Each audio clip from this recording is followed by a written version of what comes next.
আনাড়িরা কিন্তু কখনোই বাইচ জিততে পারে না। বিভিন্ন বয়সী মানুষেরা বুঝে ধরে, তাদের মধ্যে শক্তিশালী এবং তুলনামূলক অভিজ্ঞ বাইচাররা নৌকার সামনের সারিতে বসে। নৌকার মাঝ বরাবর থেকে শেষ পর্যন্ত বাইচাররা শুধুই শক্তি দিয়ে তারা তুলে নৌকা চালায়। তাদেরকে তাড়া দেওয়ার জন্য 4 থেকে 5 জন তাড়ানি নৌকায় থাকে।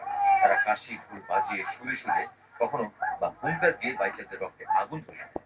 আর তখনই তীরের বেগ পেয়ে জয় নেশা মেতে ওঠে বাইচারদের।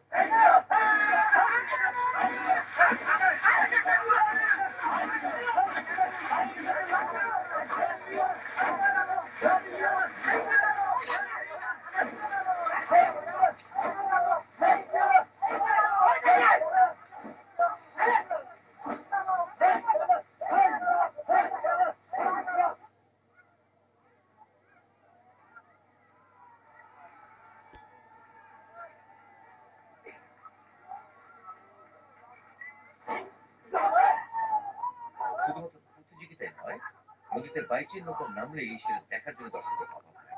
মাগুরার কুচিমরা গ্রামের মানুষ সবাই জড়ো হয়েছে তাদের গ্রামের নৌকার কষ্ট হইচই করে তারা তাদের সমর্থন জানাচ্ছে। আর বারবার মনে করে দিচ্ছে বাইক জিতে বীরের বেশি গ্রামে ফিরে আসতেই।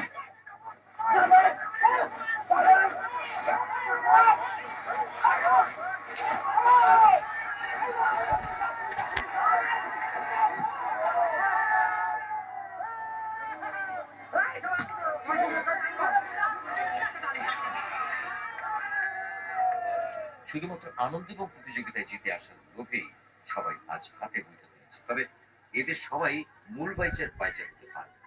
এদের ভেতর থেকে বেছে বেছে নৌকার সর্দার সংগ্রহ করবেন তার 65 জন যোদ্ধা। বাকিরা থাকবেন ওয়েটিং লিস্টে।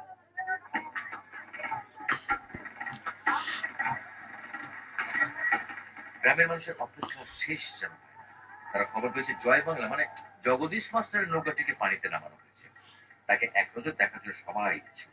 আর বাইচাররাও এর লোভ সামলাতে পারে না। টান টান শরীরে তারাও পরপর নিচ্ছে তাদের বিজয়ের হাতিয়ার।